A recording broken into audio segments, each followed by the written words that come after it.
Good morning. Here are your energy stories for the first week of July. It was another bad week for coal, as last week on the 30th, Spain announced it was shutting down 7 of its last 15 coal plants, totaling 4,630 megawatts.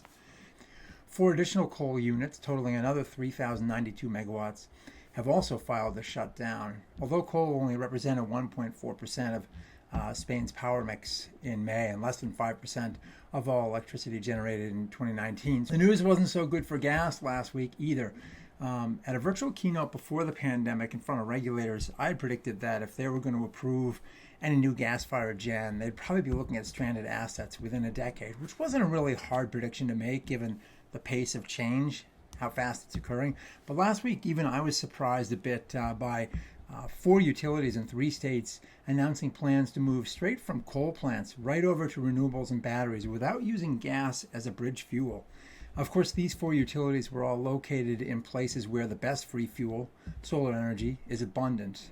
Wind isn't a bad resource either, but in this particular instance, Arizona, New Mexico, Colorado, and Florida are all sun-drenched states, and they've announced they're just going to move straight across.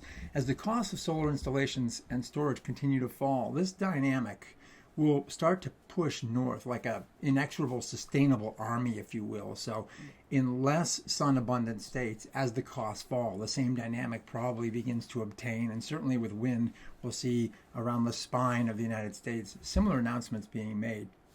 Perhaps the most interesting of those plans was that of Tucson Electric Power. They're the ones who put the pin in the map a few years ago with that record-setting 4.5 cents per kilowatt hour solar plus storage project that NextEra was developing. It's announced that it will close all of its coal gen by 2031 and replace that with 2,457 megawatts of new wind and solar, including 457 megawatts coming on this year, as well as 1,400 megawatts of battery storage. Presumably most of that is 4 hours in duration. And TEPCO's coal plants aren't all that old as plants go. They're 30 and 35 years old with capacity factors in the high 60 to low 70% range. So they were running fairly frequently compared to the national average of 54.4%. Doesn't matter, they're still dead men walking. The customer side of the meter is getting pretty active too. Last week, Portland General Electric announced a pilot virtual power plant to connect and direct 525 residential energy storage systems, each from 12 to 16 kilowatt hours, and deliver up to 4 megawatts of grid services back to the utility. If the power goes out, customers can use those batteries as backup. This isn't a new type of a program. Vermont's Green Mountain Power initiated a project like this several years ago and has now expanded it with a tariff that's been approved by the Department of Public Service, allowing 500 new customers to enroll in their storage program every year. So my prediction is PGE's pilot will indeed fly.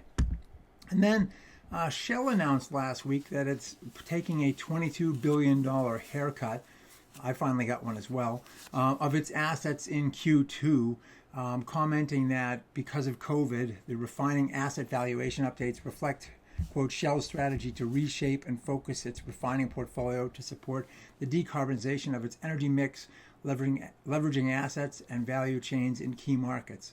My advice for Shell is to keep their write-down pen out, as this process is only going to accelerate.